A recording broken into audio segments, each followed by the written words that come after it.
ईश्वर का दर्शन हो गया कि नहीं आपका?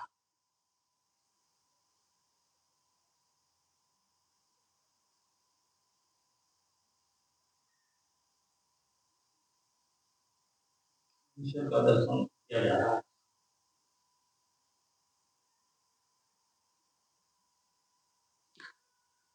1375 दिन से मैं ईश्वर का ही तो दर्शन करा रहा हूं, और किसका करा रहा हूं? अभी भी किए जा रहे हैं।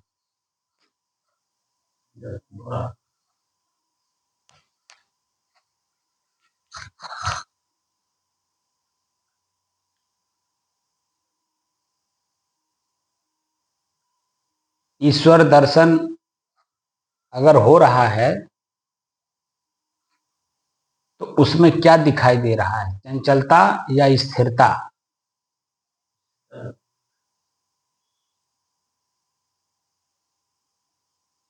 अगर ईश्वर में आपको स्थिरता दिखाई दे रहा है तो इसका मतलब हुआ कि अभी आपने ईश्वर दर्शन जो मैं कह रहा हूं उसको आप समझ ही नहीं रहे हैं।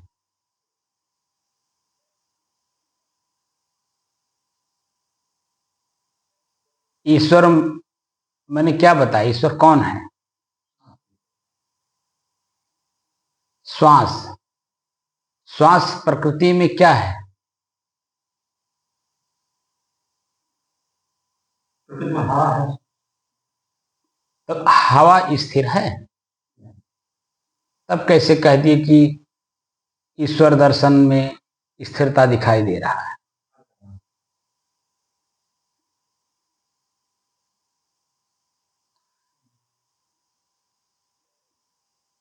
बात तो मेरी आप पकड़ते नहीं।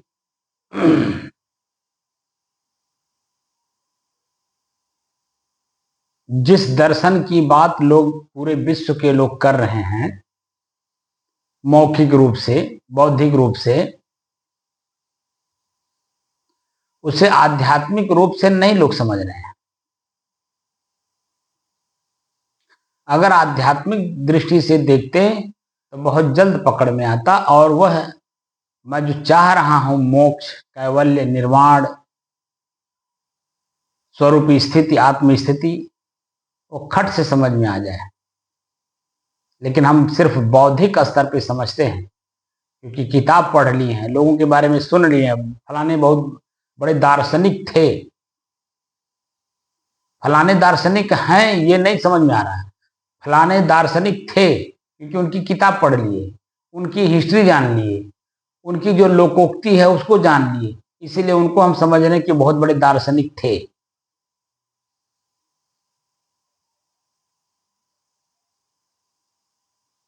तो दार्शनिक का मतलब क्या हुआ? दर्शन शब्द का अर्थ होता है दिव्य दृष्टि, देखने वाली वस्तु या जिससे देखा जाए। तो ईश्वर माने प्रकृति, प्रकृति माने हवा।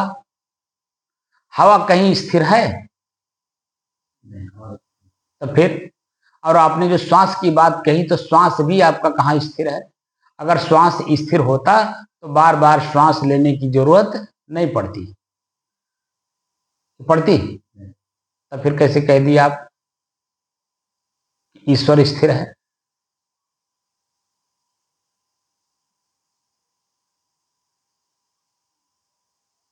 ईश्वर दर्शन, प्रश्न क्या था? ईश्वर दर्शन आपने कर लिया तो आप कह रहे हैं कर रहे हैं। अब मैं आपको ईश्वर दर्शन 5 नवंबर सन 2021 से ही करा रहा हूं।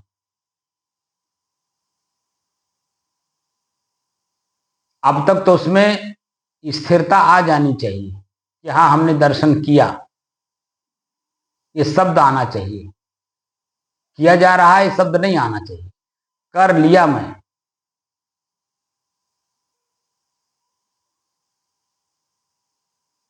पहली बात तो आप चेतना में रहते नहीं, चेतना में रह के काम करते नहीं। अब कई बार मैंने आपको कहा है कि जब आप रास्ता चलते हैं तो क्या आप सो करके चलते हैं? वहां तो आप चेतना में रहते हैं। तो चलना और काम का बैठ करके काम करना दोनों में चेतना की जरूरत है। यहां मैं काम करवा रहा हूं, आपका लक्ष्य मोक्ष आपको दिखाई नहीं दिया, अभी वो मिला नहीं है, रास्ता चल रहे हैं, तो रास्ता चलते समय कौन कौन से पड़ाव सामने आ रहे हैं इसके बारे में हमें जानना पड़ेगा कि नहीं। कौन से पड़ाव पर हम रुके और उस पड़ाव पर जब हम अपनी गाड़ी से उतरे तो वहाँ क्या क्या चीज़ें हमें दिखाई दी, खाने वाली चीज़ें कितनी प्रकार की हैं या न खाने वाली चीज़ें कितनी प्रकार की हैं।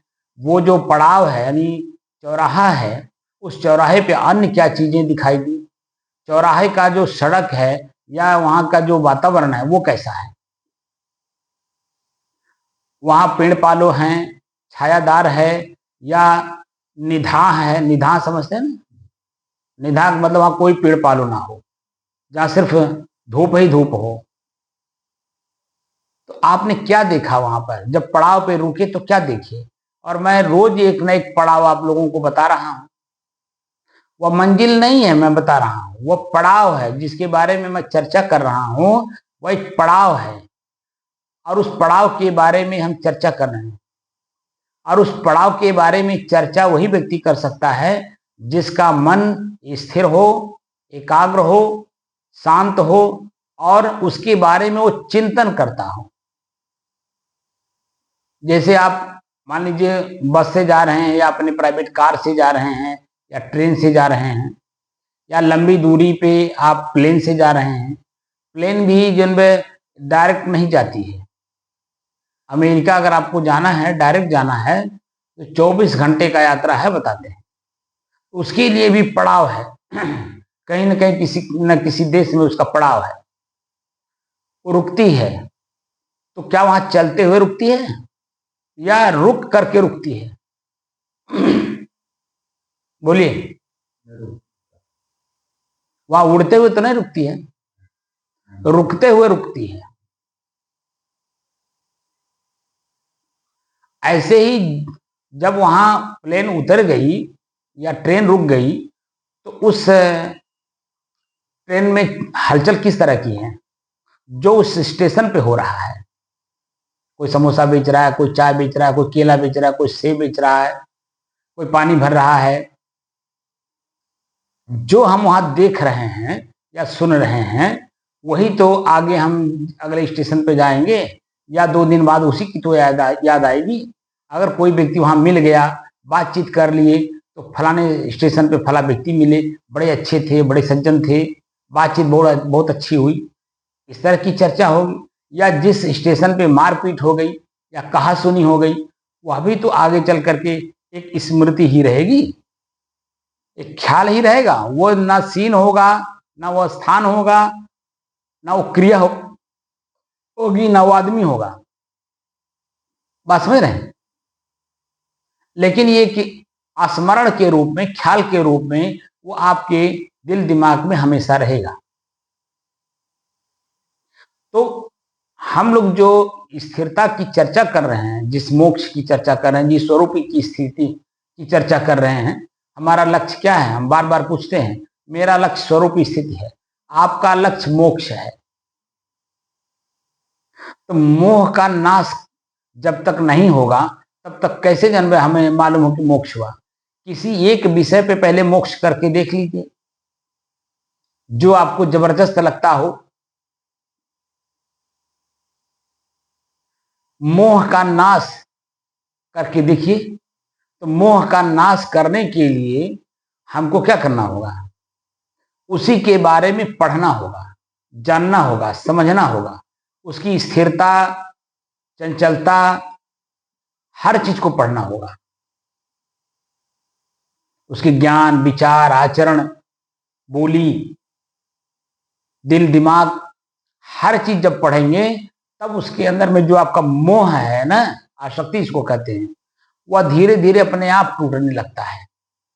क्योंकि उसका मस्तिष्क समझ में आता है कि वह मन से, अंदर से कितना सुंदर है या कितना कुरूप है। चेहरे का कुरूपता नहीं, भीतर की कुरूपता।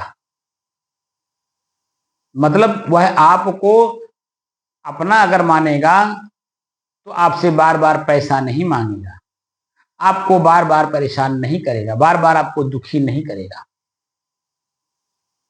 एक बार वह आपसे वार्तालाप करेगा और उसके बाद सोचेगा कि पिताजी को जब कोई चीज की जरूरत होगी वो खुद ही माँ हमसे कहेंगे, वो चीजें आ जाएगी। अब उनसे हम बार बार पैसा मांगे, वो जो कुछ भी तो उनके पास है वो मेरे लिए ही तो है।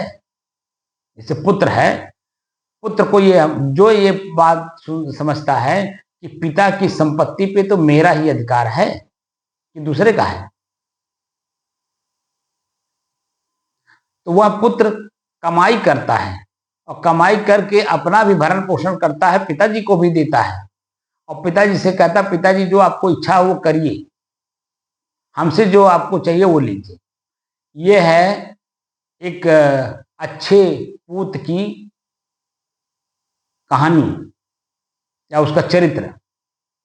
दूसरा है सिर्फ काम के लिए पैसा लेता है, जैसे उसके पास नहीं है सिर्फ काम के लिए पैसा लेगा, क्योंकि वो आदती नहीं है। काम का मतलब हो जैसे सब्जी लाना है, तेल लाना है, मिर्च मसाला लाना है, आटा चावल लाना है या कोई काम करना है, बस वो काम के लिए सिर्फ पैसा लेगा आपसे। लेकिन जो निम्न स्तर का पुत्र है वह आदती होता है, चाहे वो सुरती का ही आदती क्यों ना हो, और वह कमाई करता नहीं और अपनी आदत को छोड़ता नहीं, तो आदत की पूर्ति कहां से करेगा? तो आपसे मांगेगा, आप देंगे तो ठीक है, नहीं देंगे तो वही आपके ही जेब से चोरी करेगा, वो बिना मांगे पैसा निकाल लेगा या बिना कहे किसी से उधार ले लेगा। तमाम तरह की चीजें, ये 3 कैटेगरी के पुत्र होते हैं। अब उस पुत्र को जब आप पढ़ना शुरू करेंगे तो उत्तम पुरुष भी जो नंबर 1 का है वह भी आपके स्थिरता में और शांति में भंग करता है, वह चंचल है, क्योंकि वह आपके लेवल का चिंतन नहीं रखता है। अब पुत्र मोह में आप लोगों को आप देख ही रहे हैं कि पुत्र मोह में कितना लोग गलत काम समाज के साथ करते हैं और वही काम हमको करना पड़ेगा। तो धीरे धीरे जब आप उसकी हर लीला को पढ़ेंगे तो देखेंगे कि वह स्थिति नहीं है जिससे कि मैं अपने आप में शुद्ध रहूं, स्थिर रहूं, शांत रहूं और एक रस रहूं।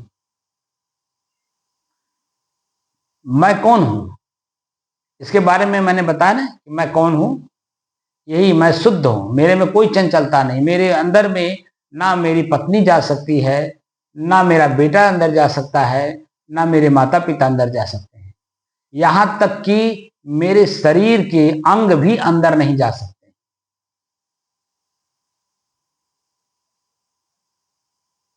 कि जाते हैं? आपका मन भी भीतर जाने में कतराता है, ये बाहर के बारे में ही ज्यादा सोचता है, भीतर जाने में नहीं सोचता है। भीतर जाने के लिए तो बहुत बड़ा परिश्रम करना पड़ता है, तब जाकर के वो भीतर जाता है। जैसे मेरी वृत्ति भीतर है, भीतर रहने में ही मैं व्यवहार में भी रहते हुए मैं भीतर में ही रहता हूं, और उसको बनाए रखने के लिए मैंने 10 साल तो सिर्फ लगातार गुरुजी के सानिध्य में 10 बीघा में था, 10 बीघा से बाहर नहीं गया। और शीशा तो मैं जब से साधु बना हूं सन 90 से लेके अब तक मैं शीशा आज तकले नहीं देखा हूं, और देखता भी हूं तो सिर्फ बाल बनाते समय देखता हूं, बस सिर्फ बाल बनाते समय। ये बाहर के चेहरे को हम अंदर क्यों ले जाएं? क्योंकि ये तो क्षणभंगुर है, परिवर्तनशील है। बचपन में यही मेरा चेहरा कैसा था, जवानी में कैसा था, आज मैं अधेड़ अवस्था में चल रहा हूं,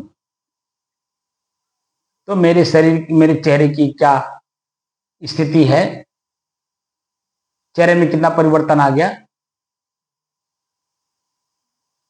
तो ये बाहर का जितना भी चीज है ना वो सब बाहर ही रह जाता है, भीतर जाता ही नहीं है। और भीतर जाने के लिए बाहर की सारी चीजें छोड़नी पड़ती हैं भीतर से ही, और हम पकड़ भी रखे हैं सबको भीतर से ही। आप बता दीजिए, जिस माता के गर्भ में हम लोग पैदा होते हैं, ठीक है, उस गर्भाशय में वो गर्भ उस शरीर से अलग है, तभी तो उसमें बच्चा का शरीर बनता है। और अगर बच्चे का शरीर अलग है तभी तो उसके पार्ट से अलग निकलता है। अब वही देख लीजिए, अगर वो खुद ही वो शरीर होता तो उसके शरीर से बाहर निकलता। तो हर चीज अलग ही अलग है, दिखाई नहीं देता है, हमको कोई बताता नहीं है, और हम खुद जानने की जहमत नहीं उठाते। और हम हर एक पॉइंट पे आप लोगों को सहज कर देना चाहते हैं जो आपकी असहज स्थिति बनी हुई है, क्योंकि भ्रम में जी रहे हैं ना, हर जगह भ्रम में जी रहे हैं। असदुर कबीर कहते हैं, ये भ्रमभूत सकल जग खाया, और जिन जिन पूजा ते जड़ाया। ये सारे संसार में भ्रम ही जो है ये सबको उलझाया हुआ है, यही भयभीत किया है, यही पीड़ित किया हुआ है। और वही भ्रम दूर हो जाए तो कोई पीड़ा है, कोई दुख है, कोई भय है अंदर में। जैसे आप अंधेरे में कहीं जाइए तो देखिए अंदर से भय लगता है, लेकिन हाथ में टार्च ले लीजिए तो भय खत्म हो जाएगा। इसलिए जो वस्तु जैसा है वो बहु दिखाई देने लगा, क्योंकि टॉर्च हाथ में है। तो ज्ञान भी टॉर्च की तरह अलग है, ये भी जान लीजिए। मैं ज्ञान नहीं हूं, ज्ञान टॉर्च की तरह अलग है। हम उसका उपयोग जब करेंगे तभी हम अपने आप को जान पाएंगे। हम तो समझ रहे हैं मैं ही ज्ञानी हूं, और जो कि ज्ञान वस्तु का गुण है, और वस्तु का गुण मन का गुण है। ज्ञान कौन करता है? मन तो करता है। एक मन करता है याद करता है, दूसरा मन करता है उसके बारे में खोज करता है, ये कौन है, कहां से आया है, क्या करने आया है, क्या लेने आया है, किससे मिलने आया है, क्यों मिलने आया। तमाम तरह का जो प्रश्न है वो किसका है? मन का ही तो है। और मन मेरा है, न कि मैं मन हूं। अगर मैं मन होता तो मन परिवर्तनशील है, परिवर्तित होता रहता है, क्षण क्षण परिवर्तित होता रहता है, तो मैं भी परिवर्तन हो जाता ना। लेकिन मैं अपने आप पे शुद्ध हूं, तो हम मन की स्थिति कहां हमारे तक पहुंच रही है? इसका मतलब है कि मन मेरा है, मैं मन हूं नहीं, मन मेरा है। अगर मैं अपने आप में शुद्ध हूं और मैं स्थिर हूं, तो मन कहीं स्थिर है किसी का? मन तो चलायमान रहता है हमेशा। 1 मिनट में 60 सेकंड होता है, 60 सेकंड में कम से कम 10 बार ख्याल करता है, 10 चीजों का ख्याल करता है। स्थिर नहीं रहे तो मेरी स्थिरता में मन कहाँ स्थिर हुआ? इसका मतलब है मन मेरा है। मैं शांत हूं, मैं चंचल नहीं हूं, तो मन अशांत रहता है, इसीलिए कि बार बार कुछ ना कुछ सोचता रहता है। तो शांत कैसे रहेगा? इसका मतलब है कि मन भी मेरा ही है। तो सब कुछ देख करके ऐसा लगता है कि सब कुछ मेरे से अलग है, जो कुछ भी, चाहे स्थूल रूप में हो चाहे सूक्ष्म रूप में हो। जब स्थूल और सूक्ष्म मेरा है, न कि मैं हूं, तो मैं अपने आप तक कैसे पहुंचूं? आप बताइए, क्योंकि व्यवधान तो यही सब डालते हैं। तो संत महात्मा ऋषि मुनि इसी की खोज किए हैं कि मैं अपने तक कैसे पहुंचूं, और उनकी अगर शक्ति को लेना है, वहां तक आपको पहुंचना है, तो ये जो आसक्ति है जिसको मान रखे हैं, मैं फलाने हूँ, फलाने घर का हूँ, फलाने हमारे बेटा है, फलाना हमारा घर है, ये जो कुछ भी मैं मेरा का भाव है, सब कुछ का परित्याग किए बिना ये कहिए कि मैं अपने तक पहुंच जाऊं, ये संभव नहीं है। क्या है?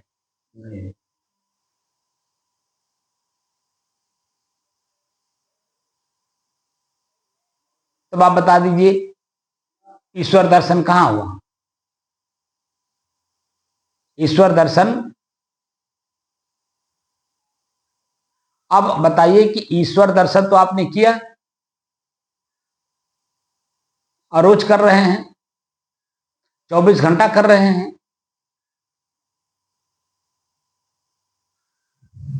आप बताइए कि ईश्वर हमें क्या क्या देते हैं।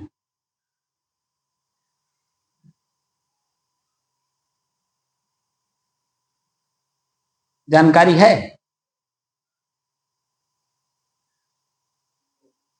तो हम लोग शांति देते हैं,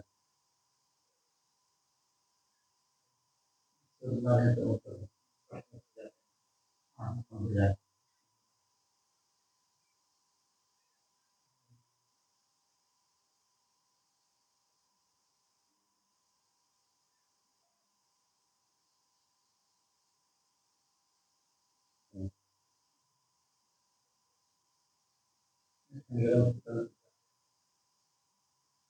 हाँ,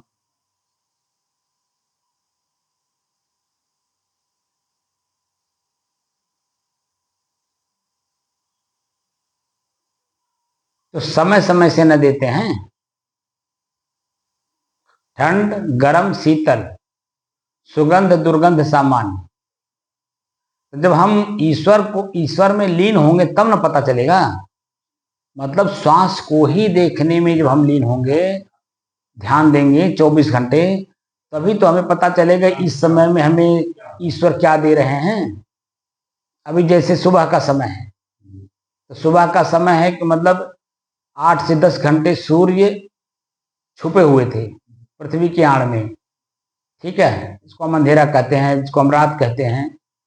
सूरज नहीं दिखाई दे रहे थे। तो इतने देर में जो वातावरण में कल गर्मी थी, वो गर्मी रात होने की वजह से ठंड हो जाती है ना, और सुबह के समय में ठंड ठंड का अनुभव होता है। लेकिन अभी पंखा नहीं चल रहा है, तो अभी उमस महसूस हो रहा है कि नहीं? बोलिए। तो उमस किसकी देन है? अग्नि तत्व की। और वह महसूस कौन कर रहा है? मन का वो मन किसमें कर रहा है? ईश्वर में ही तो कर रहा है। अभी वर्तमान में हवा में गर्मी है, इस नाते उमस महसूस हो रही है। अगर हवा में गर्मी ना होती तो उमस महसूस होता। तो वर्तमान में हमें ईश्वर क्या दे रहे हैं? उमस। उमस से क्या होता है? दम घुटने जैसा लगता है। तो कष्ट दे रहे हैं नहीं, पीड़ा दे रहे हैं नहीं?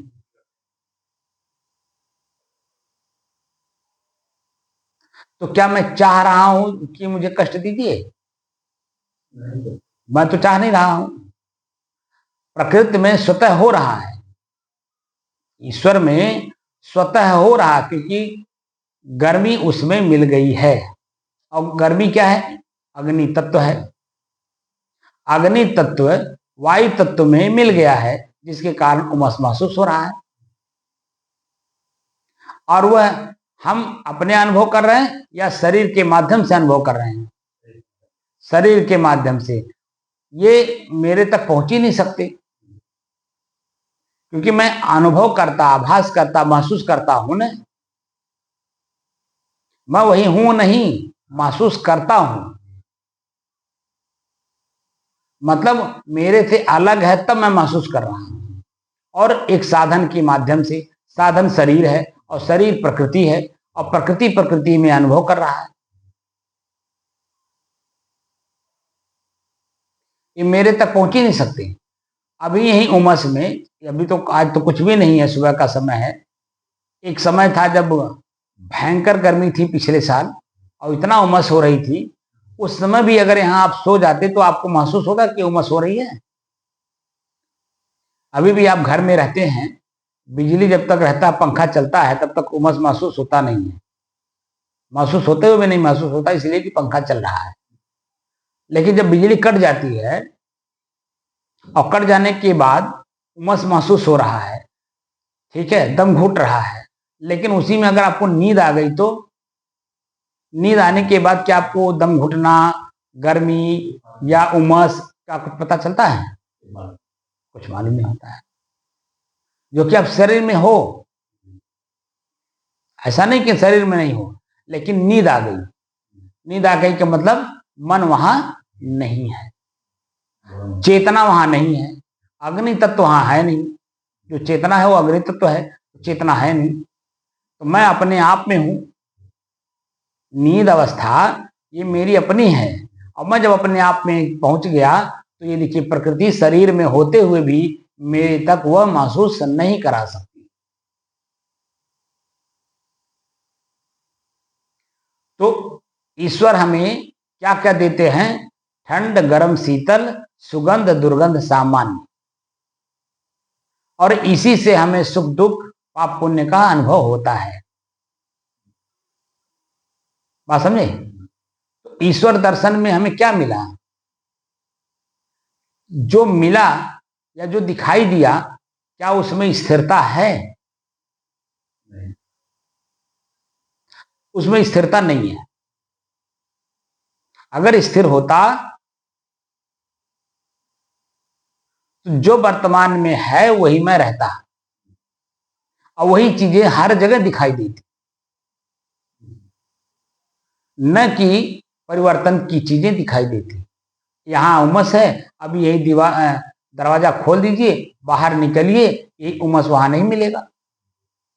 वहां क्या मिलेगा? क्योंकि ये कमरा है, हॉल है, इसमें छत है, दीवार है, तो दीवार पिछले दिन का गर्मी लिए हुए है, और उसकी वजह से हमें उमस महसूस हो रहा है। और अभी इसी दीवार से बाहर निकल जाइए तो बाहर में दीवार है नहीं, खुला आकाश है। तो खुले आकाश में जो गर्मी कल की थी, रात भर का जो शीत है उसको दबा दिया, गर्मी को दबा दिया पानी ने। शीत किसका गुण है? वो है क्रिया, पानी का। तो पानी ने गर्मी को दबा दिया, तो वहां क्या महसूस होगा? शीतलता का। तो जब वातावरण में शीतलता है तो हवा में भी शीतलता होगी, और वो शीतल हवा मेरे नाक में जब जाएगा तो मुझे एक आनंद की अनुभूति कराएगा। और अभी जो है ये हवा में गर्मी है, और वो गर्मी नाक के रास्ते अंदर जा रहा है तो हमें कष्ट महसूस करा रहा है। तो अगर स्थिर होता तो वह परिवर्तित कैसे होता? अन्य जगहों पे जाने पर उसका परिवर्तन जो दिखाई दे रहा है, वहां वो जैसे बाहर और भीतर, तो भीतर में उमस है, बाहर में उमस नहीं है। इसका मतलब है कि गर्मी स्थिर नहीं है। ईश्वर अपने आप में स्थिर नहीं है।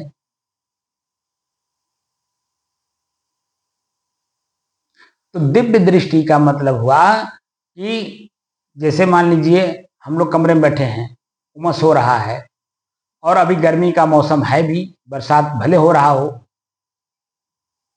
अभी 2 दिन इसी में आप डायरेक्ट ऐसे बैठे रहिए, बाहर ना निकलिए,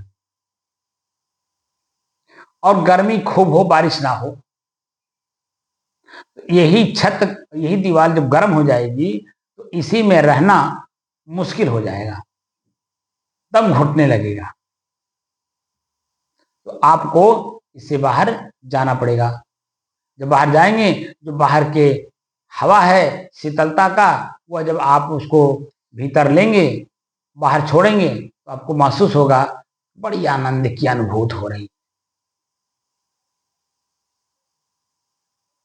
तो आनंद भी प्रकृति का ही गुण है, और वह है जल तत्व।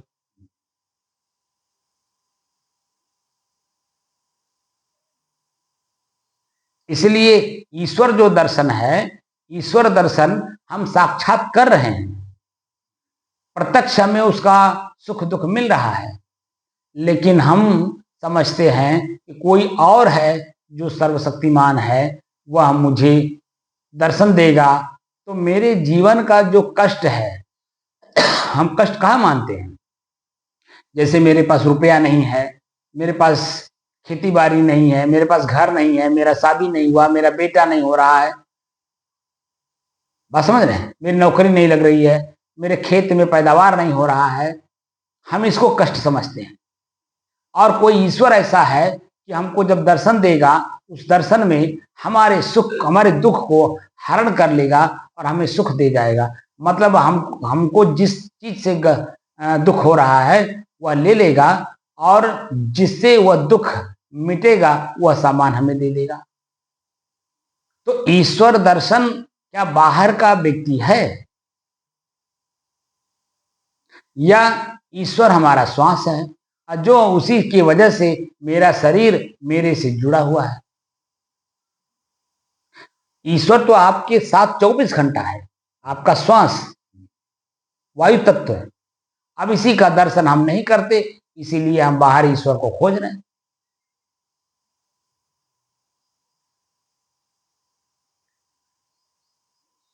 व्यक्ति अपना मढ़ दूसरे पे डालना चाहता है।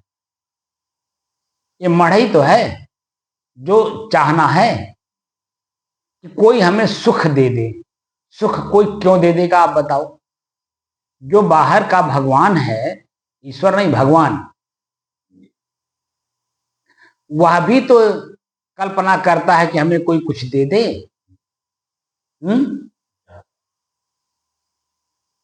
अगर वो चाहता नहीं तो वो अपने आप में स्वयं में स्थिर रहता। तो चाहना है तो इस भगवान कैसे? अब भगवान है तो प्रकृति है, प्रकृति उसका शरीर है और शरीर में परिवर्तन हमेशा होता है, चाहे किसी का भी हो। क्या हमारे और आपके शरीर में परिवर्तन नहीं हो रहा है? तो जब हमारे और आपके शरीर में परिवर्तन हो रहा है तो यही समझ लीजिए कि पूरे विश्व में चींटी से लेकर के मनुष्य तक जितने भी शरीरधारी हैं उनके शरीर में परिवर्तन हो रहा है। अब वो कहीं भी हो पूरे विश्व में, तो परिवर्तन ये देखना यही ईश्वर दर्शन है। परिवर्तन को देख लेना और अपनी स्थिरता में स्थित रहना ये ईश्वर प्राप्ति है। दर्शन और प्राप्ति में अंतर है। मैं ईश्वर के सहारे अपने आप को देख लिया ना कि मैं स्थिर हूं, तो मैं अपनी स्थिरता में स्थित होने का काम करता हूं, न कि परिवर्तित होने वाला। जैसे हमारे इसी धर्म मार्ग में ऐसे ऐसे लोग हैं जो सिद्धियां बांटते रहते हैं, सिद्धियां प्राप्त किए हुए हैं। तो वो सिद्धि हमें स्थिरता देता है या चंचलता हमें पैदा करता है? इसीलिए सदगुरु कबीर ने कहा कि सिद्ध हुए तो क्या हुए, तुम सिद्ध ही हो गए तो क्या कर लिए। सिद्ध हुए तो क्या हुए, 34 फूटी बास, चारों दिशाओं में आपकी वाहवाही हो रही है एक विषय पे, किसी एक में आपने सिद्धि प्राप्त कर ली। सिद्ध हुए तो क्या हुए, 34 फूटी बास, अंदर वाके बीज है फिर जामन किया। वासना बीज तो अंदर है ही है, फिर दोबारा जागेगा। अब पुनः जन्म में आपको शरीर धारण कराएगा और आप मुक्त होना चाहते हैं शरीर से, और शरीर की मुक्ति के रास्ते में एक आपको पड़ाव मिल गया, सिद्धि। अभय दीक्षित जी ने बहुत अच्छी बात कही है, तो वो लाइन कई शब्दों का, लेकिन लास्ट वाला शब्द आपको बता रहा हूं, स्व ज्ञान ज्ञानिनो विरला है। स्व का ज्ञान कोई विरला व्यक्ति करता है, बाकी और सबका चर्चा उसमें कर दिए हैं। जो श्लोक है, श्लोक की मैं तो चौथाई हिस्सा बोल रहा हूं ना, स्व ज्ञान ज्ञानिनो विरला। इधर जो 3 हिस्से हैं वो संसार के एक कलाकृतियों के बारे में, आप किसमें सिद्ध हैं। अब आप देख लीजिए, कोई संगीत में विशेषज्ञ है, कोई नाचने में, कोई गाने में, मतलब हर एक कलाओं के बारे में उन्होंने उस पर चर्चा की है, कौन किसमें सिद्ध है। लेकिन स्व ज्ञान ज्ञानिनो बिरला, अपने आप का ज्ञान प्राप्त करना ये कोई बिरला कर पाता है। और जो हम लोग काम कर रहे हैं उसी बिरले के लिए कर रहे हैं। हम लोगों को आज लगभग कितना साल हो गया, 3 साल से ऊपर हो गया, चौथा साल चल रहा होगा।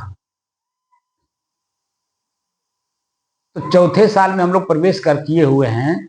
आपने देखा होगा शुरुआती दौर में कितने दूर दूर से लोग आकर के साधना सीखना चाह रहे थे। एक ने तो यहां तक कह दिया कि हमको आप इतने जल्दी सिखा पाए उतना जल्दी सिखा दीजिए, क्योंकि मेरे पास समय नहीं है, और ये जो सिखा रहूंगा वही मैं दूसरे को सिखाऊंगा, और मैं जिसको सिखाऊंगा वह आपसे जुड़ा हुआ होगा, और मैं जहां से जुड़ा हुआ हूं वहां बहुत सारे लोग हैं, और उनको मैं मोटिवेट करके आपके शरण में ले आऊंगा। अब वो लालच दे रहा है ना मुझे, इस भाषा में लालच है, और लालच मुझे चाहिए नहीं। मेरे पास जो आए वो स्वयं को अपने आप में सिद्ध करे कि मैं यही हूं, और यह कोई ऐसी चीज नहीं है कि बाहर से दे दिया और आप ले लिए और बाहर बाहर लोगों को दे दिए और आपका काम हो गया। यहां आपको आजीवन, जब तक आपकी मृत्यु ना हो जाए तब तक आपको सतर्क होकर के सिर्फ अपना काम करना होगा, न कि दूसरे को सिखाना होगा। आप गुरु नहीं बन सकते, गुरुत्व में रह सकते हैं, गुरु नहीं बन सकते, मतलब दूसरे को आप प्रकाश नहीं दे सकते जब तक वो नहीं चाहेगा। तो आप बता दीजिए कि मैं जो साधना सिखा रहा हूं, जिस तरह से साधना का मतलब बस में करना ना बताया हूं, और अपने ही शरीर में चाहे स्थूल हो चाहे सूक्ष्म हो सबको अपने बस में करने की कला सिखा रहा हूं। आप बता दीजिए कितने लोग सीखने आए। बाहरी कला हमको सिखा दीजिए, जैसे विपश्यना है, विपश्यना में लोग जाते हैं तो श्वास को देखते हैं 10 दिन तक, और 10 दिन के बाद फिर 10 दिन का कार्यक्रम होता है, 2 महीने बाद 1 महीने बाद जो भी हो, फिर उसी में वो खाली श्वास ही देखते रह जाते हैं, ईश्वर दर्शन नहीं कर पाते, और उसी को समझते हैं कि मैं दूसरे को सिखा करके अपना उल्लू सीधा करूं। यहां तो आजीवन आपको सीखना होगा ना। आप बता दीजिए अगर खाली सिखा देने मात्र से कोई सीख लेता तो हमको आज 1375 दिन तक लगातार आने की जरूरत क्या थी।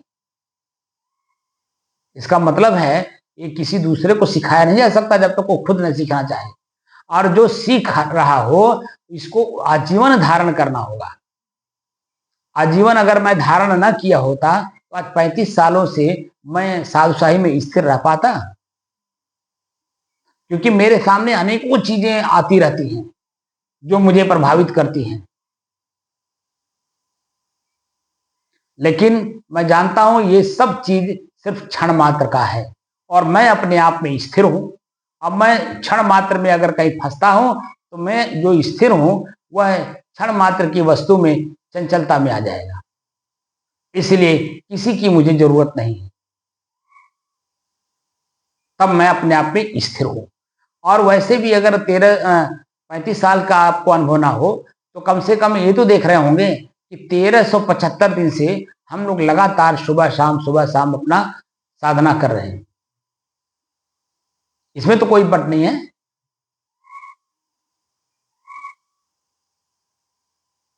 1375 दिन में हम लोग कम से कम 1400 से 1450 वीडियो बना करके अपलोड कर दिए यूट्यूब पर, और रोज जो भी वीडियो अपलोड हो रहा है उसमें आप देखिए सबके बारे में मैं चर्चा करता हूं एक एक करके। इसीलिए 2-2 घंटे की वीडियो बनी हुई है कि ताकि आदमी इसको पूरा मन लगा करके सुने, और सुन करके अपने मन के अंदर में जो भ्रम है उसको दूर करे। साक्षात कोई नहीं दिखाई दे रहा है, लेकिन यूट्यूब हमें बताता है कि आपके कितने लोग फॉलोअर हैं, कितने लोग जो है आपको सुन रहे हैं। बात समझ रहे हैं?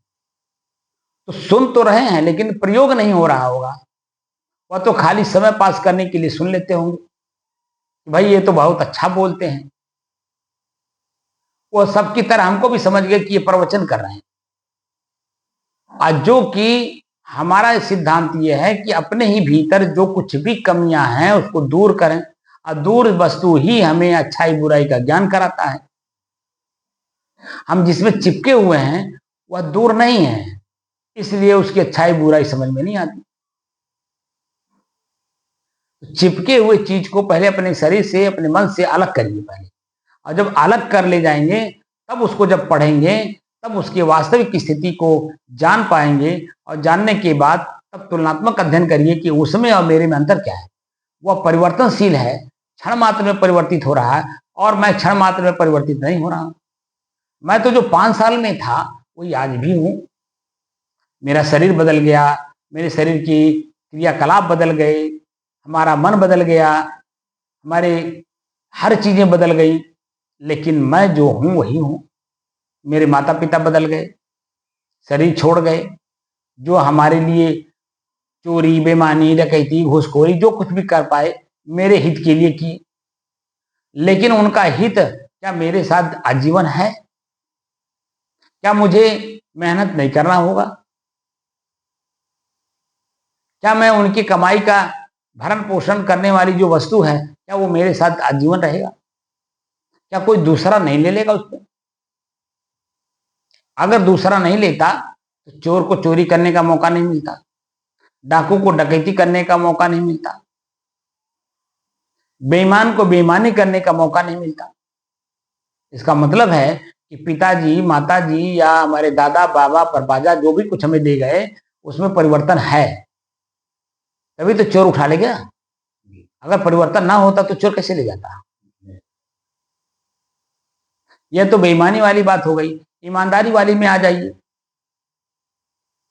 अगर खेत ही सब कुछ होता, एक ही बार की खेती करने से हम आजीवन उसको बैठ के खा सकते थे, लेकिन हर साल हमें 2 फसल लेना होता है ताकि 6 महीने तक आराम से बैठ के खाएं।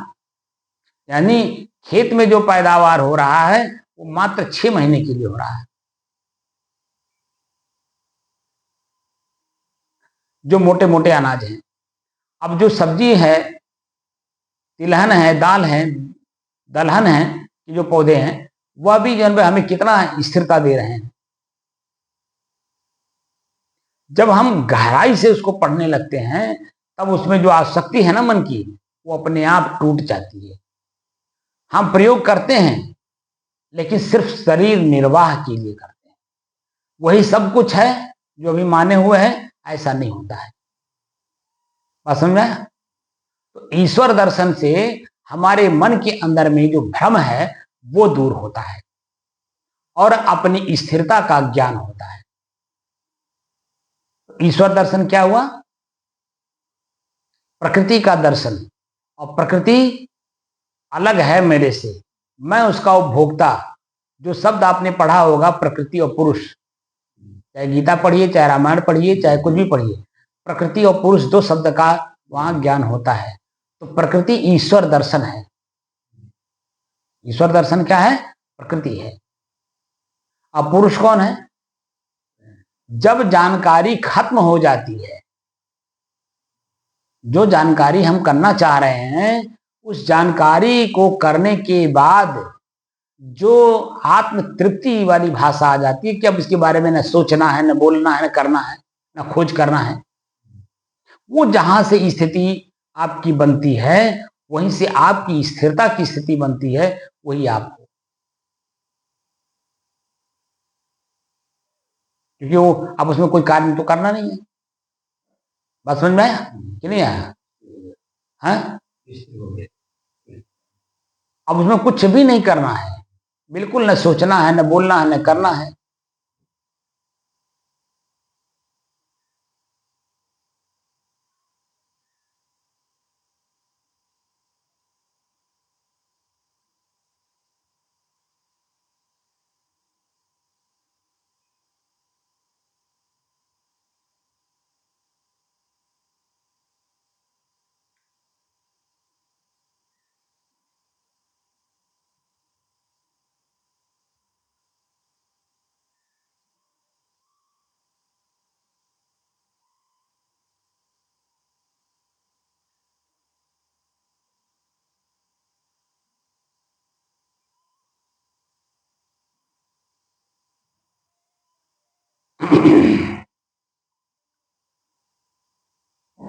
अपने ही चंचल मन को अपने ही बस में करके एकाग्रता, स्थिरता एवं स्वयं अपने आप में शांति का अनुभव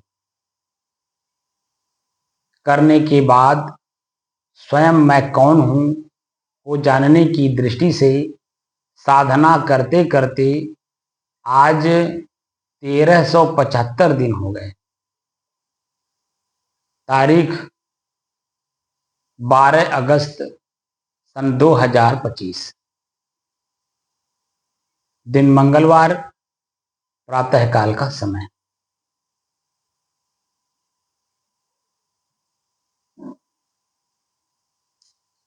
मैं इसीलिए कहता हूं कि कोई भी काम करिए तो जब तक वह काम पूर्ण ना हो जाए तब तक चेतना में रह के काम करिए। और चेतना में रहने पे यह होता है कि उसमें कमी क्या रह गई है जिसके कारण वह कार्य सिद्ध नहीं हो रहा है। तो कमी को जैसे जैसे आप दूर करते जाते हैं वो कार्य की सिद्धि अपने आप होती चली जाती है। बस खाली उसमें जो कमी है उसको दूर करें। तो कमी जब दिखाई देगी तब न, और कमी जो दिखाई दे रही है वह उस वस्तु से अलग है और मेरे से भी अलग है।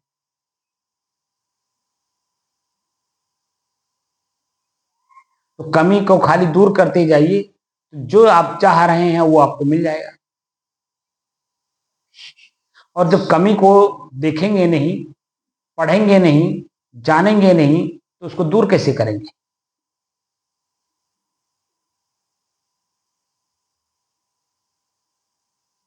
और वहां पर वर्तमान रहना होता है। अगर आप वर्तमान हैं तो निश्चित है कि कमी को दूर कर ले जाएंगे। अगर वर्तमान नहीं है, भूत और भविष्य में है, तो भूत तो जो चला गया लौट के आना नहीं है। अब भविष्य अंधकार है, मैं बार बार कहता हूं, अंधा मोड़ है, दिखाई देता नहीं। तो दोनों ही हमें भ्रमित करते हैं, दोनों हमें पीड़ित करते हैं, दोनों ही हमें दुखी करते हैं। और इतना हम दूर तक सोच लेते हैं भविष्य की कि जो सामने काम है करके जो हमें भविष्य को संवारना होता है वो काम नहीं होता है। और जो वर्तमान समय का सदुपयोग होना चाहिए था वो दुरुपयोग हो गया। और फिर बाद में पश्चाताप कराता है, यार हम क्या सोच लिए, क्या करना था हम किए नहीं, और वो समय मेरा निकल गया। और समय निकल जाने के बाद वो समय दोबारा आता नहीं। अगर समय आ भी रहा तो समय दूसरे काम के लिए है, न कि उस काम के लिए। तो दूसरे काम को बाधित करके आप उस काम को करते हो। इसीलिए महापुरुष एकदम आपको वर्तमान में रहने की कला सिखाते हैं। और वर्तमान में जो रहता है वही अपना कल्याण करता है और वही परिवार और समाज का कल्याण करता है और वही अपने शरीर का भी कल्याण करता है। अपना का मतलब शरीर से अलग जो मैं हूं, और शरीर का मतलब जो मेरे से अलग है। अब जैसे भूख लगा है, शरीर को लगाना है, मुझे तो लगा नहीं। तो शरीर का जो भोजन है वह हम दूसरे पे डिपेंड होकर के नहीं देंगे।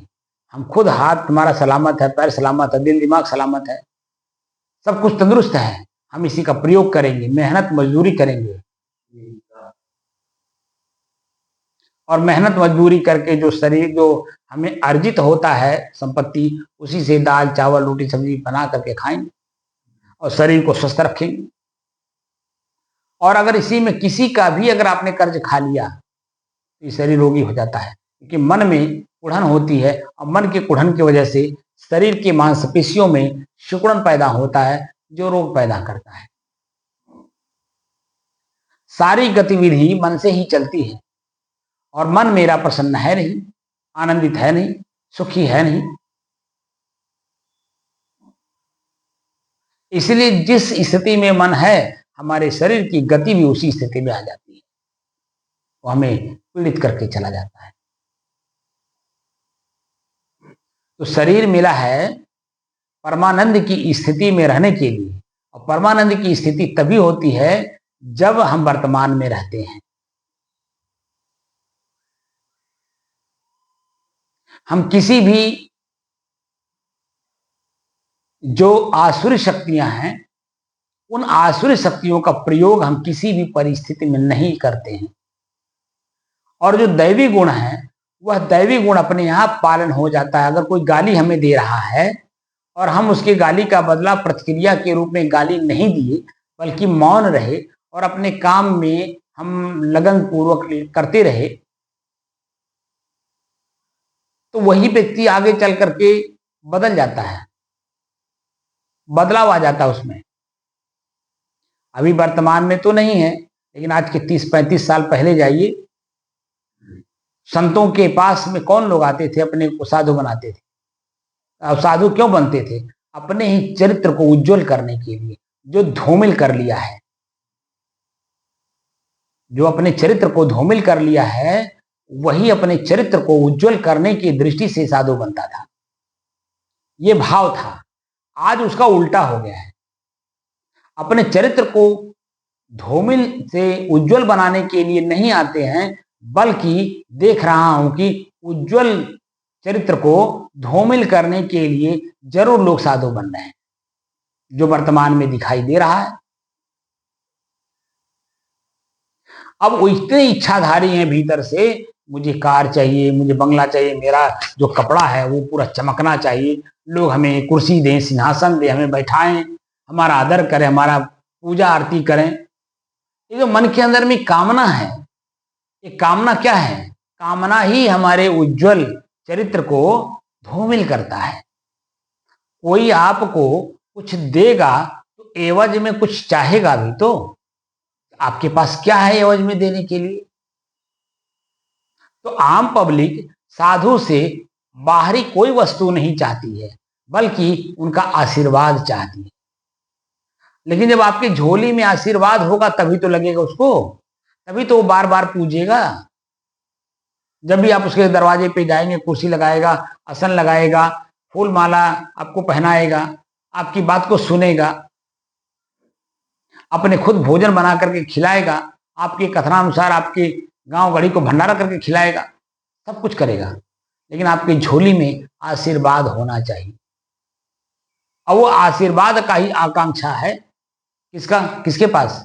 जो आपको महत्व दे रहा है, जिसको हम शिष्य कहते हैं, भक्त कहते हैं। भक्त आपका गुलाम है, आपकी गुलामी कर रहा है, और गुलामी के एवज में वह आपसे प्रसन्नता चाहता है, आनंद चाहता है, सुख चाहता है। जितने भक्त हैं उनकी आकांक्षा भीतर से है, ठीक है। तो अलग अलग भक्तों की अलग अलग आकांक्षाएं हैं, कामनाएं हैं। जैसे आपसे जुड़ा तो आप अपने, जैसे आप ही हैं, आप के जो गुरु हैं जो थे वो किस जाति बिरादर के थे? क्या आपको जानकारी है? किस जाति के थे? कहार बालक थे। और आप कौन हैं? कुहार बालक। तो कुहार बालक, आपने कुहार बालक को गुरु क्यों बनाया साधु को? क्योंकि वो जाति का इच्छा है, वो हमारी जाति के हैं, वो हमें हमारा कल्याण करेंगे। अब जिस लेवल की चर्चा यहां चल रही है, वहां जाति का कोई औकात है? बोलिए, क्या जाति हमें हमको उस लेवल पे ले जाएगा? तो फिर हम जाति को देख करके क्यों हम गुरु बनाए? इस क्या वो जाति जो है हमारे वासना को मुक्त करा दिया? बोलिए। जात जानने के नहीं। अरे भाई, आप खुद कह रहे हैं, आपके वो घर पे आते थे, वो घर पे आते थे तो क्यों आते थे? वो जाति समझ करके तो आते थे। जैसे राघवनाथ पिताजी थे, या रामोदय बाबू थे, या पिताजी थे, ये लोग क्या आते थे? मतलब मैं उसको बहानाबाजी न कराइए। हमारे कहने का मतलब है कि जिसको आपने गुरु बनाया, क्या उस गुरु ने आपको गुरुत्व धारण कराया जो मैं करा रहा हूं? तो फिर वो जाति से क्या मतलब, या जाति से ना भी हो तो क्या मतलब? आप ही भर नहीं, इस समय पूरे समाज में ही फैला हुआ है कि गुरु जी हमारे पास हमारा बेटा नहीं हो रहा है, हमको बेटा दे दे। हमारे कहने का मतलब है आकांक्षा है ना, हमारा शादी नहीं हो रहा, हमारे हमारे बेटे की शादी नहीं हो रही है, हमारी बेटी का कहीं शादी नहीं हो रहा, कहीं लड़का नहीं मिल रहा है। कोई ऐसा गुरु मिल जाए जो आशीर्वाद दे दे, हमारे लड़की का शादी हो जाए, हमारी नौकरी लग जाए, हमारे खेती में खूब पैदावार हो। बात समझे? ये कामनाएं मन के अंदर में है। जो भी भक्त किसी संत के पास, किसी धार्मिक व्यक्ति के पास जाता है तो कुछ न कुछ कामना लेकर के जाता है, और कामना की पूर्ति जहां उसकी होती है वहीं उसने अपने आप को गुलाम बनाया है। भक्त का मतलब गुलाम, गुलाम का मतलब सेवक। बात समझे? वो अपने को सेवादार मानता है, मैं उनका सेवक हूं, वो हमारे पूज्य हैं। जहां जिसकी पूर्ति हो रही है वो वहीं जा रहा है, लेकिन अपनी कामना खत्म हो और मैं सदैव के लिए दुख से मुक्त हो जाऊं इन झंझावातों से, ऐसे कौन से गुरु को कौन धारण कर रहा बताइए? उनके पास कितनी लंबी लाइन है। मैं वासना मुक्त कराने के लिए तैयार हूं, क्योंकि मैं वासना मुक्त स्वयं करने के लिए तत्पर हूं। अब रास्ता कोई चलने वाला मिले तो मैं उसको भी बताता चलूं कि वासना मुक्त कैसे हुआ जाता है। लेकिन आप बता दीजिए कि 1375 दिन से मैं साधना सिखा रहा हूं, कितने लोग हमारे पास भीड़ बढ़ाए? आप बताइए, भीड़ बढ़ी? बल्कि जो भीड़ थी वो छट गई, एकदम छट गई, क्योंकि जो उनकी चाहना थी वो मेरे पास नहीं है। मैं पुत्र नहीं दे सकता, मैं दामाद नहीं दे सकता, मैं खेती में पैदावार नहीं करा सकता, मैं किसी की नौकरी नहीं लगवा सकता। समझे ना? तो जब मैं किसी का कुछ कर ही नहीं सकता हूं तो मेरे पास भीड़ रहेगी। और जो मैं कराना चाहता हूं उसकी कामना कितने लोगों की है जो मैं करा सकता हूं? जो मैं दे सकता हूं ज्ञान माने जानकारी, और किसकी? वासना मुक्त होने की। ऐसे वासना मुक्त जिज्ञासु हमें कितने लोग मिले? आप बताइए। आप भी नहीं है, आपके अंदर में भी नहीं है वो। भले वो 1375 दिन से आप लगातार बैठे हैं, लेकिन आपके अंदर में भी कामना जो वासना है उस वासना से मुक्त होने की ललक नहीं है। तो बता दीजिए मैं किसको ज्ञान दूं? कौन मेरा ज्ञान लेगा? और चाहना सबके अंदर में कि मैं मुक्त हो जाऊं, मेरा मोक्ष हो जाए, मेरा जन्म मरण ना हो।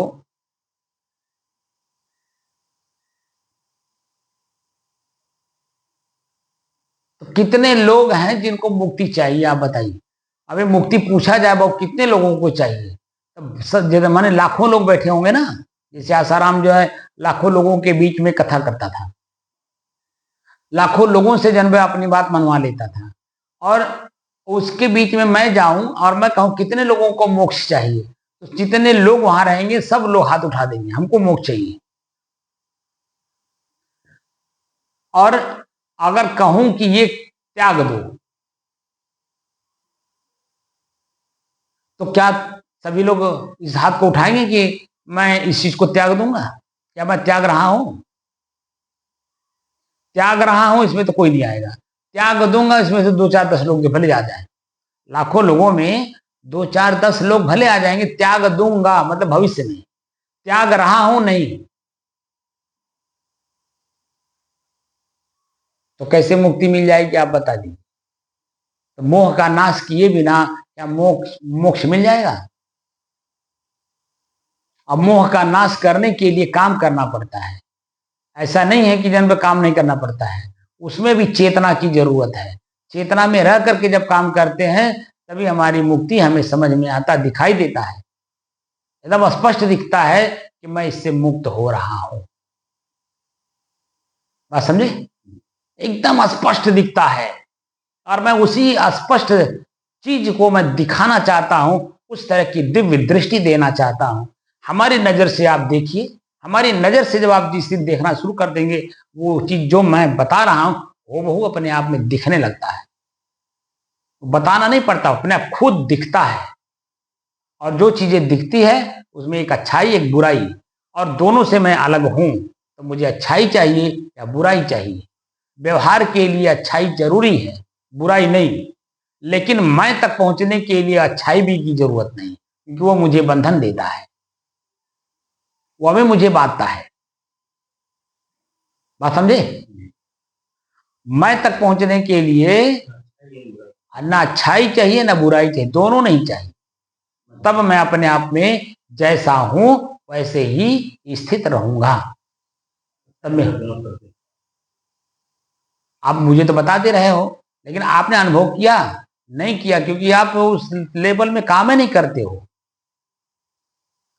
मैं जब बार बार कहता हूं कि चेतना में रहो, चेतना में रहो, चेतना में रहो, श्वास को देखो कि कितने घंटे तक मैं अपने श्वास को लगातार देख सकता हूं, आप कहां कर पा रहे हो बताइए? तो चेतना है ही नहीं है, और चेतना नहीं है मतलब जिज्ञासा नहीं है। जिज्ञासा नहीं है तो वो कैसे प्राप्त होगा, आप बता दीजिए।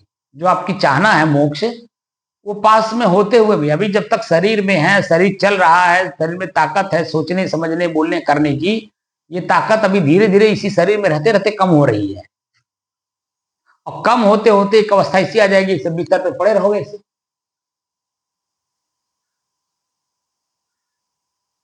अब बिस्तर पे पड़े पड़े बस इसी शरीर को छोड़ के चल जाओगे, तो कहां जाओगे? जो मन में वासना लिए हो उसी वासना के अनुसार आपको पुनर्जन्म में जाकर के शरीर धारण करना होगा। तो शरीर से मुक्त हुए कहां? मैं हर चीज का उदाहरण दे करके आप लोगों को लेके आ रहा हूं। इतनी दूरी तक जो मैं दूरी जो तय करा रहा हूं, अभी मिला नहीं है मंजिल, अभी दूरी तय करा रहा हूं। धीरे धीरे बच्चे की तरह, जैसे बच्चे जब रास्ता चलते हैं तो थक जाते हैं, भूखे प्यासे बेचारे चलते रहते हैं, तो माँ बाप क्या करते हैं, बाबू अबे बस वो और लौका था, बस वो थोड़ा देर बाद, बस अबे पहुंचने वाले हैं। एक एक शब्द बोल करके उनको सांत्वना देते हुए वहां ले जाया जाता, भले वो 10 मील चलना पड़ता है। पुराने समय में आप भी चले होंगे, बहुत चले होंगे। तो माँ बाप क्या कहते थे, बाबू बस पहुंचने वाले हैं। दिखाई दे रहा है, देखिए ऊंचा दिखाई है। भले वो नहीं होता था, लेकिन दिखाते थे बाबू बस आगे। जब वहां पहुंचते थे तो बच्चा छैला के रोने लगता था, अब कहाँ कितना चलना है बाबू, बस आई थोड़ा सा हो रहा है। तो खिलाते पिलाते समझाते उनको वहां तक पहुंचाया जाता है। वही काम मैं कर रहा हूं, बात समझे? क्योंकि मैं माता पिता हूं, उस जिस चीज को मैं समझ रहा हूं कि ये चीजें इतनी जल्दी मिलने वाली नहीं है, क्योंकि हमारा मन वृत्ति इंद्रियां हमको उलझा रखी हैं। और वो उलझन जब तक समाप्त नहीं होगा तब तक मैं अपने आप को समझूं मैं हूं ही वही हूं जो उलझन समाप्त कर रहा हूं। लेकिन उसी को कैसे समझ पाऊं मैं, क्योंकि अभी मैं उसको समझने में ही मुझे देर लग रहा है कि मैं ही उलझाया हूं अपने आप को, चाहना करके, कामना करके, इच्छा करके। बात समझे? हाँ, मैं अपने आप से ही अपने आप को दूरी बना रखा हूं कामना करके। बस कामना खत्म कर दीजिए, आप वही हो जो आप हो। लेकिन उसी कामना को खत्म करने के लिए जो कामना पहले से आपने ऑलरेडी अंदर बैठा रखा है, उसको कैसे निकालेंगे? उसको निकाले बिना आप अपने आप का दर्शन कैसे करेंगे? तो मैं धीरे धीरे ले चल रहा हूं, ताकि अभी भी आपके पास वक्त है समझने का, करने का, लेकिन आप कर पाए तो। लेकिन आप जैसे मैं बोल के बंद होता हूं, फिर आप वही झलवा झूलने लगते हो। वो जो आलस निद्रा जमुहाई है, वो आपके ऊपर इतना हावी है कि आप उसको अपने जीवन से निकाल नहीं पा रहे, क्योंकि वो 40-45 साल का आपका अभ्यास है। और 40-45 साल का अभ्यास जो चीजों में हो गया है, वो जल्दी हटती नहीं है। लेकिन उसको हटाए बिना ये कहिए कि आपको मुक्ति दिखाई दे दे, जैसे ईश्वर दर्शन करा दिया, तो मुक्ति का भी तो मैं दर्शन करा सकता हूं। तो क्या उस तरह के ललक है कि मुझे मुक्ति का दर्शन करना है? करना क्या करना है तो बता तो रहा हूं, करके आइए, हमको आज बताइए। आज एक बर्तन ले लीजिए, ठीक है, और आपके शरीर में जो कुछ है उसी बर्तन में रख करके देख करके आइए हमको। आपके शरीर में जो कुछ भी है उसी बर्तन में निकाल करके और देख करके आ जाइए। गंदगी है सब। फिर वही बात आप कर रहे हो, मूर्खता वाली बात। करके तो आपने देखा नहीं, फिर बात का उदाहरण दे दिए। आप ही ज्ञानी हो तो आप ज्ञानी हो तो मुझे सिखाओ, देखा तो मुझे, फिर मूर्खता वाली बात कर रहे हो। देखा था मुझे, इतनी अंदर की चीजें हैं सब अंदर में। फिर वही बात, मैं जो कह रहा हूं उसको करके देख के आओ ना। वो तो करोगे नहीं और हमको ज्ञान देना शुरू कर दिए। बुरा लगेगा। मैं क्या कह रहा हूं, हमको ज्ञान दे रहे हो।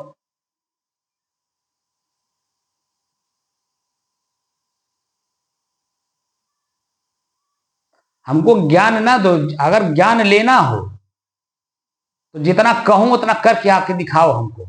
अब वह नजर में 24 घंटे रहनी चाहिए। ऐसा नहीं है कि एक बार खाली सब मौखिक रूप से बोल दिए, जैसे आजकल स्कूलों में चला हुआ है। बच्चों से पूछ लिया जाता है, बच्चे उसका उदाहरण दे उत्तर दे देते हैं, कहते हाँ बिल्कुल बहुत ज्ञानी पुरुष लड़का है, बड़ा टैलेंट है। अरे वो टैलेंटता 24 घंटे नजर पे रहनी चाहिए, तब आपके शरीर की आसक्ति अपने आप में टूटती है। वो जो नींद है ना, नींद जो नहीं टूट रही है वो तभी टूटेगी जब वो नजर में रहेगा, चेतना में रहोगे और हम ही को लगे ज्ञान देने। अगर हमको ज्ञान देना हो तो हमको ज्ञान नहीं चाहिए आपका, हमने तो संतोष से ले रखा है। आपको लेना हो तो मेरे पास हो, जितना कहूं उतना करके आके दिखाइए मुझे, हमें बताइए, और मैं रोज उस पर पूछूंगा। ऐसा नहीं है कि मैं खाली एक दिन आपको कह दिया कि जो आपने वो करके आके दिखा दिया। हम आपको एक बार बता भी चुके हैं कि एक बार हमारे गुरुजी हमको गांव में बर्तन लेने के लिए भेज दिए, और बरसात का मौसम था, बारिश हो रहा था। बताया हो कि नहीं बताया? वह उस चीज को मैं बार बार देखता हूं और दिन में 10 बार तो अपने आप से प्रश्न करता हूं कि तुम साधु क्यों बने हो, तुम्हारा लक्ष्य क्या है, तुम घर किस परिस्थिति में छोड़े हो, क्या तुम्हारे घर में कोई कमी थी किसी चीज की, उसको पूरा करने आए हो। अरे जिज्ञासा थी मुझे अपने आप को जानने की कि मैं आखिर हूं कौन, और उसके बारे में मैंने बता दिया कि वो जिज्ञासा मेरे 4 साल की अवस्था में आई थी। तब फिर उसको जब हम बार बार उद्धृत करते हैं तो जो बाहर की फैकल्टियां हैं वो हमें प्रभावित करती हैं। अभी कल शाम को ही कम से कम 1.5 घंटा हमसे माथापच्ची की एक संभ्रांत व्यक्ति खैलाबाद के, और उसमें कह रहे थे कि गुरुजी जो है आप एक 4 पहिया ले लीजिए। अब बताइए वो मूर्ख आदमी 4 पहिया मैं कहां से लूं। मैं उसको समझा रहा हूं कि भैया मैं 4 पहिया कैसे ले सकता हूं, ना मैं खेती करता हूं, ना मैं बिजनेस करता हूं, ना मैं नौकरी करता हूं, और ना ही मेरे पास कोई अपना व्यक्तिगत आय का कोई स्रोत है।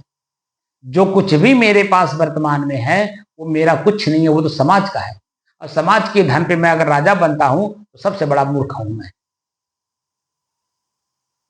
मैं जिस काम को करने आया हूं क्या वो मैं काम कर रहा हूं, ये प्रश्न तो मुझे अपने आप से करना है ना। मेरा काम कोई दूसरा करेगा, अंत में मुझे झुंझला करके उसका फोन काटना पड़ा। वो जिस लेवल पे अपने है उसी लेवल पे मुझे भी लाके खड़ा करना चाहता है, जो कि उसको मैं ठोकर मार के आया हूं। बात समझे? मैं अपने आप को समझने आया हूं कि आखिर मैं हूं कौन, और उसी की चर्चा आप लोगों से मैं करा रहा हूं कि अपने आप को समझो। तो जहां अपने आप को समझ आने लगेगी, कोई चीज संसार की ऐसी नहीं है जो आपको प्रभावित करे। और अगर प्रभावित कर दिया इसका मतलब है कि आपको अपने आप का ज्ञान नहीं हो रहा है, या खाली ढोंग रचा रहे हो। इसलिए स्थिरता की जरूरत है। मोक्ष आपको चाहिए और मोक्ष वाला काम ही नहीं कर रहे हो और उल्टा हम ही को ज्ञान दे रहे हो। बोल तो दिया आपको करके आओ, हमको करके दिखाओ। हमको उसका प्रत्युत्तर हमको नहीं चाहिए, उसका प्रत्युत्तर आपके हृदय में गड़ना चाहिए कि इसमें ये है और इसी से मुझे मुक्त होना है। जिस शरीर को हम बाहर से बड़ा शौक श्रृंगार कर रहे हैं और इसी में गंदगी भरी हुई है, इसी गंदगी में मैं रह रहा हूं। ये पिंजड़ा है, ये जेल है, इसी में मैं कैद हूं। मैं स्वतंत्र होना चाहता हूं। पक्षी जैसे पिंजड़े में उसको कैद कर दीजिए तो देखिए उसकी पंखुड़ियां वगैरह सब कुछ जो है उसकी कमजोर हो जाती है, लेकिन वो जब उड़ती है स्वतंत्र होकर के, दोनों में कितना फर्क है। ये जेल है शरीर, जेल, इस जेल में हम फंसे हुए हैं। सदगुरु कबीर साफ साफ कहते हैं ये जो शरीर है जेल कैसे है। 10 द्वारे का पिंजरा, ये पिंजरा है, जेल है, वो भी 10 द्वारे का। 10 द्वारे का पिंजरा तामे पंछी पौन, रहबे को अचरज है जात अचंभव कौन। इसी में मैं हूं, ये अचरज है। तो क्यों हूं? वासना के कारण, आसक्ति के कारण, कामना, इच्छा, वासना के कारण मैं इसमें हूं। और जब तक उससे हम अपने आप को निजात नहीं किए तब तक ये कहिए कि मैं स्वतंत्र पक्षी की तरह उड़ सकता हूं, संभव नहीं है।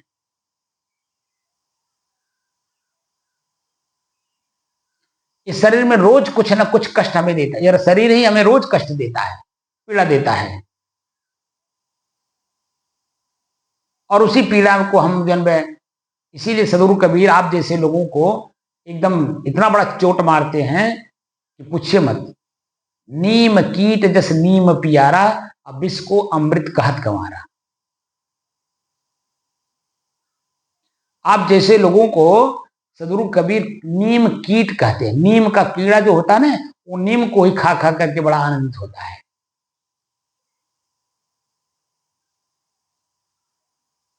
और उसी नीम कीट में मैं भी था। लेकिन हमको चेतना आई कि मैं नीम कीट नहीं हूं कि जो मैं उसी में सड़ता रहूं। मैं एक स्वतंत्र जीव हूं, मुझे अपनी स्वतंत्रता मंजूर है, मुझे नीम कीट नहीं बनना है। बात समझे? जब प्रयोग करेंगे तब हर चीज वो स्थिर होती है।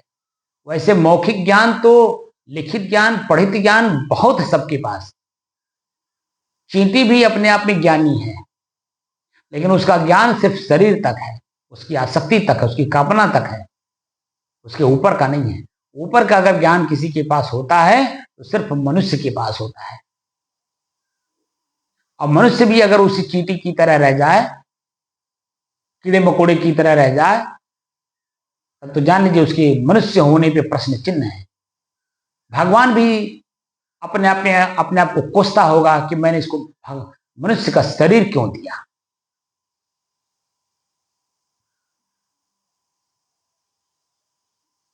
मनुष्य का शरीर के योग्य है ही नहीं है। इसीलिए वो पुनः जब पटकता है ना, 84 लाख जोनियों में पटकता है। जाओ उसी 84 लाख जोनियों।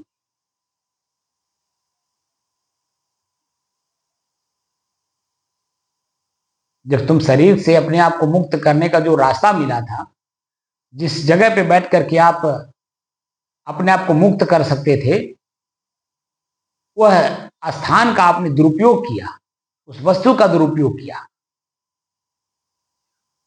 और दुरुपयोग किए हुए व्यक्ति को यही समाज, यही परिवार, यही शरीर उठा करके ऐसी जगह पटकता है जहां से उसका उठना मुश्किल हो जाता है।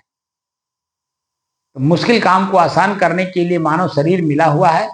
गुरु जो कहे उसको करके आइए, तब तो समझ में आएगा कि आप जिज्ञासु हैं। नहीं तो आप बस खाली प्रवचन सुन रहे हो तो प्रवचन सुनते जाओ। तो प्रवचन सुनने के लिए तो हमारा यूट्यूब चैनल आप देखते रहिएगा, सुनते रहिएगा, लेकिन सामने न बैठिएगा। जब करना ही नहीं है आपको, खाली मुंह से कहना है नहीं मुझे मोक्ष चाहिए, तो मोक्ष कैसे आपको समझाऊंगा मैं, आप बताइए। ये थ्योरी मात्र से काम चलता नहीं। आप भी स्कूल पढ़े हो, हाई स्कूल तक, आपने देखा होगा स्कूल में लैब हुआ करता था, आज भी लैब है लेकिन उसका प्रयोग नहीं होता, खाली वो दिखाने के लिए खाली लैब बना के रहता है, क्योंकि सरकार का एक नियम है कि आपके पास सब कुछ उपलब्ध हो तब आपको मान्यता मिले। तो मान्यता के डर के नाते वो लैब वगैरह बना देता है, लैब में सामान भी रख देता है, लैब लैब के टेक्नीशियन को भी रख देता कागज में, लेकिन वर्तमान में लैब टेक्नीशियन भी नहीं रहता वहां, कुछ नहीं रहता, खाली उसका स्ट्रक्चर खड़ा है बस और कुछ नहीं। लेकिन पहले ऐसा नहीं था, पहले सरकार जिसको अपॉइंटमेंट करती थी वो वहां दिखाई देता था बच्चों के बीच में, उसको बच्चों को पढ़ाता भी था, दिखाता भी था, प्रयोग भी कराता था, सब काम करता था। उसी की देन है कि जो आज हम लोग जिस लेवल पे चर्चा कर रहे हैं उसी लेवल की चर्चा कर रहे हैं जो हमने सीखा, देखा, जाना, पढ़ा है।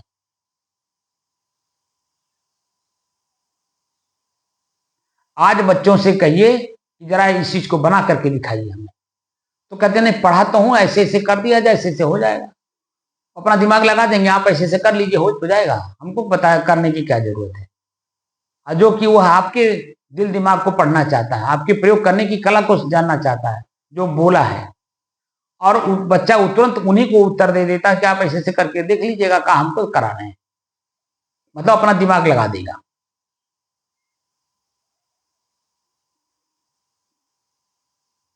इसलिए ये मौखिक की चीज नहीं है, ये प्रयोग की चीज है, और जब तक कोई चीज प्रयोग में नहीं आता है वह स्थिर नहीं होता है।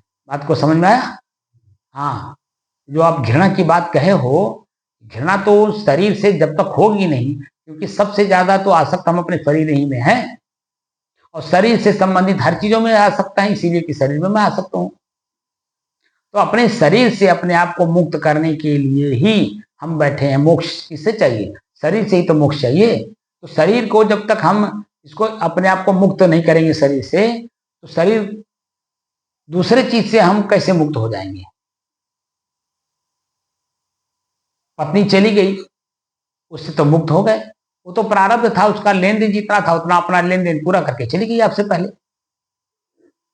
लेकिन आप तो शरीर में हो, आप तो शरीर से आसक्त हो शरीर में, तो आपकी अपनी आसक्ति जब तक टूटेगी नहीं तब तक अपने ही शरीर से आप मुक्त कैसे होंगे? बोलिए। तो जैसे पत्नी के छूटते आपको हार्ट का प्रॉब्लम दे गई, वैसे शरीर को छोड़ते समय वासना का पीड़ा दे करके जाएगी। बात समझे? वासना का पीड़ा का मतलब क्या हुआ?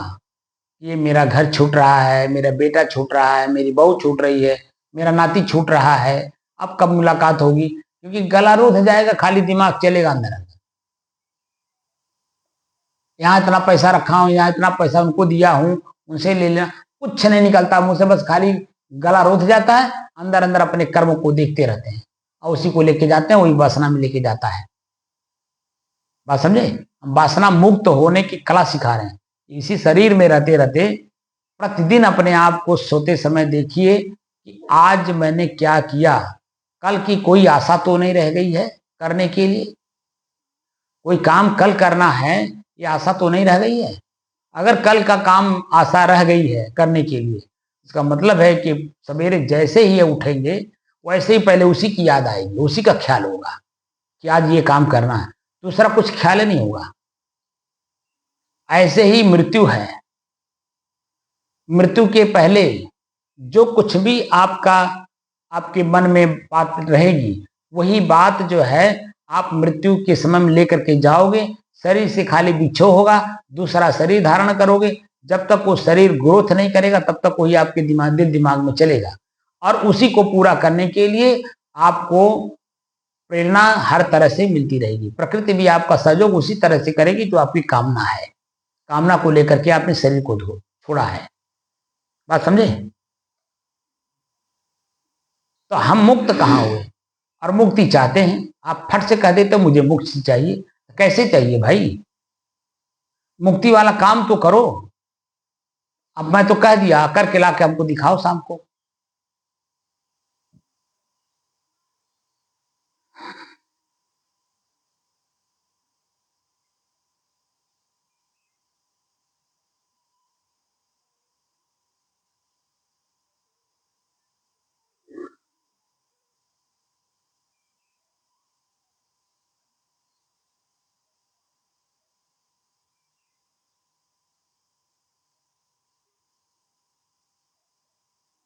जो बच्चा होमवर्क पूरा करके नहीं आता है, मास्टर उसके साथ क्या व्यवहार करता है, बोलिए।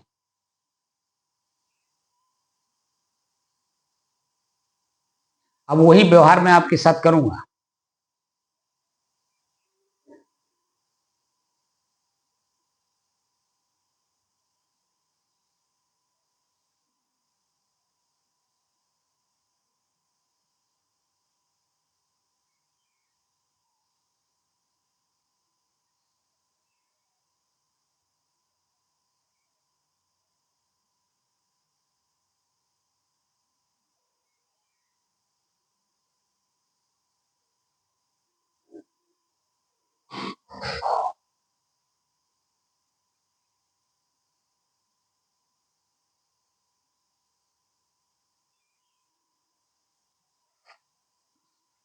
बंद कर दीजिए।